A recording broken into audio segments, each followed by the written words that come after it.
Encourage you as parents that this journey is worth it.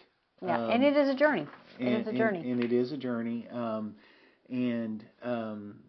But would encourage you to be intentional. We're going to use that phrase several times. Intentional parenting, yeah. And so we want to focus on three different areas. This certainly isn't comprehensive or complete, right. But three areas of needs that we as parents have significant impact in. And are called to by the Lord. Yes, yeah. Yes. And those are the spiritual needs, their emotional needs, and their physical needs. Mm-hmm. And so, in their spiritual needs, we are to disciple them. Mm-hmm. Okay? We are, we didn't want our children to learn about spiritual things necessarily from their Sunday school teacher. I mean, we wanted that to be a reinforcement of what they were learning at home. We didn't want to trust upon that as the sole source of their education. We certainly didn't want them to learn it in the school, in the locker room at school, or the hallway at school or something like that.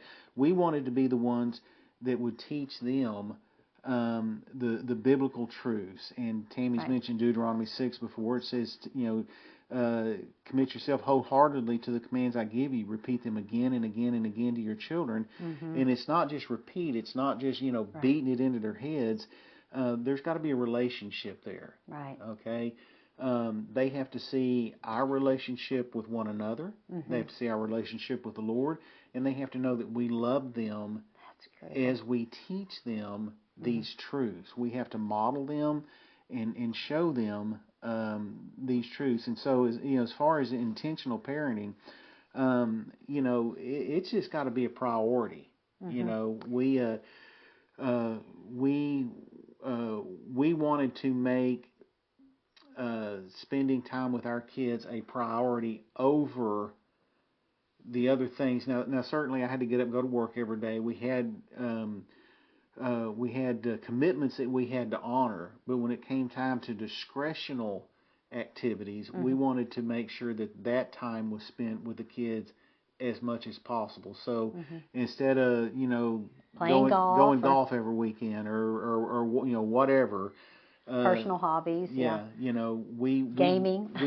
we did things that would include the kids and the family. Yeah, and I think going back to what Joe said about teaching them truth wholeheartedly and being intentional. I think another key there is we can't be so rule conscious. We've got to be relationship conscious. And I think that as I've talked to so many young women that I work with, that if it's all about the rules with no relationship, I don't know who coined it before Kevin Lehman did, but rules without relationship tend to lead to rebellion. And with our kids, we can't be rule conscious. We've got to be relationship conscious, because rules without relationship, if you probably already heard, lead to rebellion. And if I have a good relationship with my teenager or my young adult, even if I make a mistake, I can go back and apologize, and we can explore it together, what I did wrong, what the Lord says, whatever the situation, and the relationship's still intact because there's respect. It's not just a rule, it's love. And there's a fine line between the time of when our kids go from, okay, you have to do this because I say so, to, okay, one example, we didn't have curfews for our kids. We told them, I think Joe told them, nothing good happens after midnight. But because we had a relationship with them, there was respect. And so we just wanted to know where they were, who they were going to be with. And what they were going to be doing. What they were doing. But they knew to be home at a decent hour. And there were a couple of times that one or two of them pressed that. But for the most part, there was a relationship. And so that's really important, is that the relationship come before the rules, because then the rules are followed more easily. And sometimes there's less rules you have to actually make because they seek to honor the Lord. And when they honor the Lord, they automatically will please you as a parent. So we do need to have rules, and we do need to teach truth. Right. But as it's age appropriate and as they get older, then that all needs to be molded and melded into the relationship, and helping them to understand Right. Why we have these rules and how these truths are there To to protect them. protect us. Right. Yeah. Right. And that's an encouragement whenever they see us model Yeah, that's true. and do that. So again, we do want to affirm them when they do make good decisions. We want to affirm those and encourage them. And if if they make a bad choice or a bad decision, then we want to coach them in how to make better Yeah. decisions. And sometimes that coaching involves discipline. Yeah. And again, this is all age appropriate. Right. By the time they were teenagers, the form of discipline was obviously different with a teenager than with a 3-year-old. Yeah. Okay, but still, sometimes discipline is required. And Proverbs 3:11 and 12 and Hebrews 12:11 tells us that that a good parent disciplines as an expression of love. And I remember when one of our kids was younger, preteen. He stole some cookie dough out of the refrigerator right before bed, and we asked him about it, and he denied it, and finally, I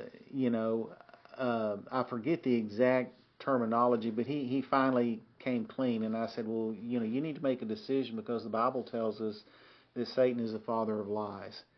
And I said, do you want him to be your father? And boy, tears just welled up, and he said, no. He said, I want God to, I want God to be my father. I said, well, then let's tell the truth going forward, okay? Because I'm not going to say you won't get in trouble if you do something that we told you not to do, but you'll be a whole lot less in trouble, yeah. For telling us you did it rather than doing it and then lying about it. And lying, exactly, yeah. But, again, the forms of discipline, they need to be appropriate for the offense. They don't need to be in anger. Yeah. They don't need to be excessive. And they do need to understand. They do need to understand. One thing that we tried to teach our kids as they were growing up is we would say, we would tell them that you will be disciplined by somebody throughout life. And it's going to come down to, are you going to be self-disciplined, or are you going to break the rules and be disciplined by somebody else? And I said, the prisons are full of individuals. They didn't just get up one morning and decide, you know what, I want to spend the rest of my life in prison. They were undisciplined. They made bad decisions, and now they're being disciplined and paying the consequences. Joe was in talking about discipline with our teenagers, our young adults. We should always remember that God is not an authoritarian. He's not a controller, and He's not a condemner. I mean, think about Jesus. He said, let the little children come to me. I mean, Jesus was very approachable. And so I know we failed at this many times with our kids. A lot of times it's because I said so, but as Joe said, alluded to earlier, when they become teenagers, when they get into those teen years, we want to teach them. God has got them. It's at that place of reasoning and understanding, and that's when we need to start doing that, so that when they leave, they know how to reason well and consider the consequences, and they start that when they're there with you at home. And so if we're, parenting as an authoritarian, or if we're being controlling, or if we're being certainly condemning, then we're not representing the Father. We're not parenting like the Father. And He is the perfect parent. We've got to be humble, and we've got to lead and teach. And there's not peace at home. That's really not modeling how Jesus operated. There's times He went off to rest. Lots of times He went off to pray, which leads right into our next segment, is Jesus knew that it was important to take time to be with the Father, to do what the Father had called Him to do. And if God's given you and us children, then that's a calling in our lives. And we need to be intentional. We need to teach it. We need to model it. And in one way that we model it is praying. So, the Word tells us to pray without ceasing. And, we didn't do much well, but if there's one thing that we that we did intentionally and did a lot of, it's praying. Prayed a lot. You know, I wanted to demonstrate and model that aspect of Christ's love for others by service, you know, as well. And so we did a lot of stuff for single moms and things like that, and just helping out where we could. And would include them. Yeah, we included them in a lot of that in stuff. those opportunities. Yeah. So in addition to spiritual needs, they also have emotional needs. Yeah, that's a toughie one. You know, we talked about this early on. I always quote this because I think it's so true. You can't give what you don't have.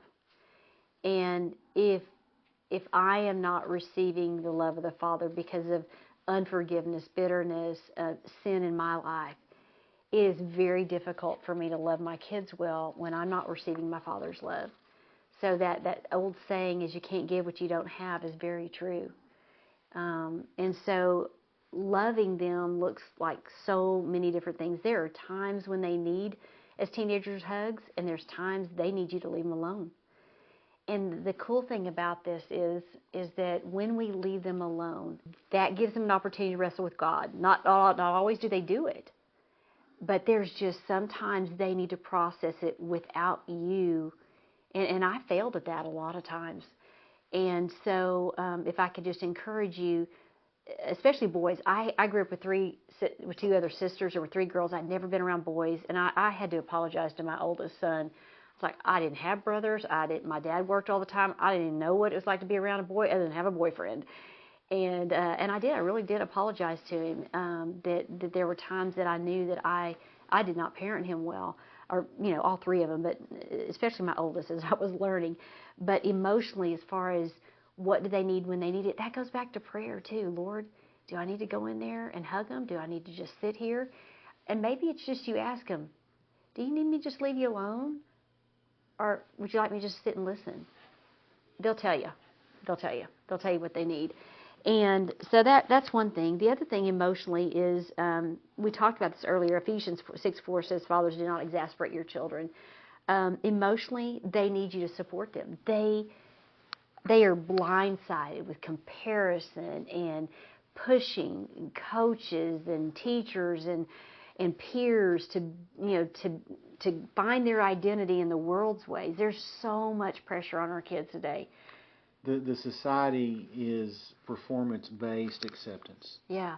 And so if they're literally in the Word, hearing the Word, and they understand that it's not what we do, but it's who we are, the world is opposite from that. And they're living in this world, and they're trying to figure out, like Daniel, how to be in it and not of it, and how to be peaceful in it, because it is rough. And so, at our house, I know we failed, but tried to make it an emotional safe haven when they came home, so that they knew that they could come and unload there. I know that, we used to laugh because Caleb was like, can I just go to somebody else's house for a change? Because everybody wanted to come to our house. We tried really hard to love on the kids and make all of their friends feel loved when they came over. And so, again, that was just emotional support for them, for their kids. Listening to them, that's where I failed miserably. I wish I had understood, seek to understand and not be understood. Joe shared that with me one day, and I've never forgotten that. And it has helped me in so many areas of my life. And you can apply that with your teenagers or your young adults. Seek to understand and not be understood. When you listen well, you can hear a lot. You can pick up on a lot of things that they're really saying, but they're not saying. If that makes sense, I think it does. That's an emotional need. That's where they're revealing to you what's really going on. As they grow, we wanted to be the ones that taught them certain things. We didn't want them to learn about the birds and the bees, for example, on the school playground. Mm-hmm. So we were very intentional, and there's a lot of good resources out there.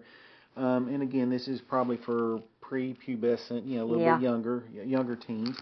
But, we wanted to be the ones that would teach them those truths. And then as they were growing and maturing and started showing interest in boys, our daughter in boys and vice versa, the boys and girls, to have conversations with them about relationships and how to show respect for this person that you like. And inevitably, of course, at that age, there's a lot of opportunity for hurt feelings. Well, I like her, but she didn't like me back, and things of that nature. And helping them to understand that, that their acceptance, their identity is not based upon being accepted by another person. Right. That yes, I know this hurts, okay, but at the right time, God will bring the right one to you. And so right now, just enjoy friendships, just hang out in groups and things of that nature. And so we really tried to be as available as they were allowing us to be in having these conversations. And we had some healthy conversations with them. We worked through some tough times. As far as their activities, a lot of we see a lot of kids today that are involved in 2 or 3 different activities at a time. We would limit them to one at a time, just because we didn't want our life to revolve around their activities, all the doing. Right. Now we wanted them to be involved in activities, to learn the lessons that they could learn, but we also wanted them to have a balance in life, a home life, a spiritual life, rest, and things of that nature. And so we did set expectations for them, and each one is gifted a little bit differently. Our oldest son, he could make straight A's without studying, so we held him to a higher standard. Just expectation-wise, that would not perfection, of course, but we challenged him. Just in everything, we told them, if you give your best effort, then that's what we want. We're proud. It doesn't matter whether you make the winning shot in basketball or whether you make the last out in baseball. Whether it's good or bad, if you gave your best effort, we're proud of you. Right. That scripture in Colossians 3:23 says, "Do everything as unto the Lord." And so we were trying to model that, trying to teach that to them. Is like, if you gave your best, we are incredibly proud of you. Because the bottom line is, your kids want to please you.